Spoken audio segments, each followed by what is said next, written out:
Hi guys, it's Risa. How you doing? So today I'm going to teach you how I make my cauliflower soup. I make it a couple of different ways and you can decide which one you want to use, okay?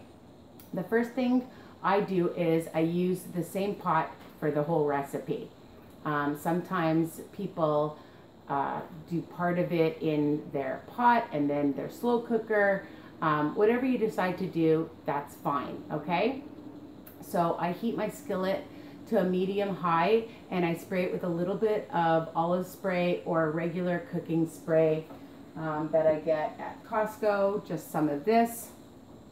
And I let it get nice and hot and I take 2 onions. I like vidalia onions. You can use whatever onions you want. You can even use some green onions or red onions, whatever you enjoy. I find them very sweet, the vidalia. So cut it up into small pieces. If you want to do it by hand or your cuisinart, that's fine. And then add it. You want to get them nice and caramelized. Once they're caramelized, I add a whole thing of garlic cloves, okay? If you don't like a lot of garlic, you don't have to use a lot of garlic.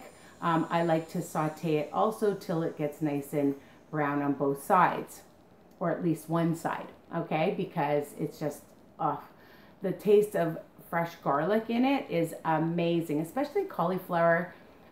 It's kind of bland. And most vegetables, unless you have something like garlic or onions, it's, you know, it is bland. So anyways, what I did was I sauteed it, and I'm going to just show you that I've caramelized the onion. I added a little bit, I'm going to tell you, some shredded carrot, because I had some shredded carrot.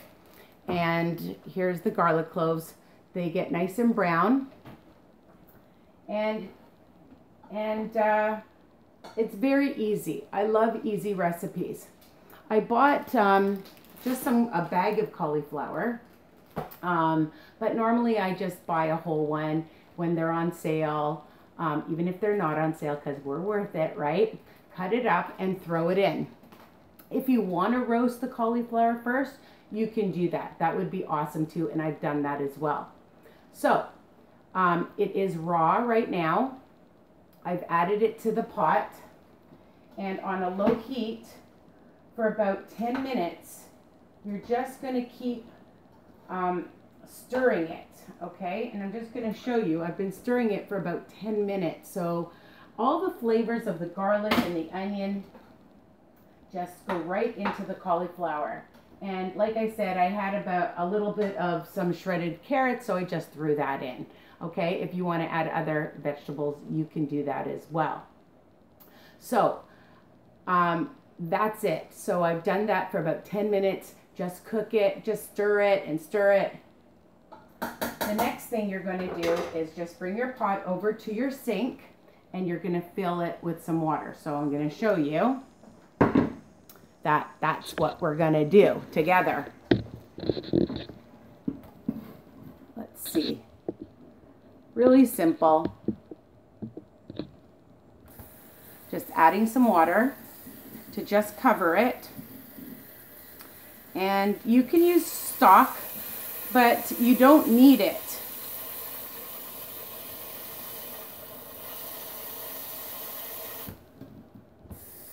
Add a little bit more, and that's it. Really easy. All right, I'm going to bring you back to my oven. Or maybe not. Here we go. All right. So that's pretty much it. I put in some salt, some kosher salt. I put in a pinch already and a little bit of some pepper, but you're going to need more, okay? So you're going to cook this until it gets nice and soft, okay? And then add a little bit more salt, add a little bit more pepper. The one thing my mother taught me, guys, is you have to taste, okay? I like to add a little bit of some Frank's hot sauce, just a little bit. Again, it depends on your taste buds. If you want a little kick to it, it needs something. And I love this stuff. I add it to everything. Now, The two different ways you can do it are, you can either just leave it alone like that, which is really good. You could add a little bit of oregano, or you could add a little bit of fresh dill if you want. I've used about a half a cup of almond milk, okay? You can use skim milk, regular milk if you want, or no milk at all. So I've done that, so that's one way, okay? With that, I've used a couple of tablespoons of some of the Zerto cheese. And that gives it a really nice flavor, just at the end, all right? And the other thing too is, actually, you can blend it, keep it chunky. I like to puree it. If you don't have a hand blender, you can mash it. The second way is you could add some coconut milk to it, and that's really lovely as well. So there's there's three ways. You can just leave it alone like that. You can add the almond milk, the plain with some cheese, or you can use some coconut milk. And then you can spice it up with a little bit of oregano, and that's it. So that's the whole thing. Soups are easy. You can put this into your slow cooker if you want to make it overnight or before you go to work. If you have time, if you've already sauteed everything, you can just throw it in like that as well. So there's many options, and soups are wonderful. They fill you up. This is 0 points. Lots of goodness in it, nice veggies, and I'm going to be eating this for several days, okay?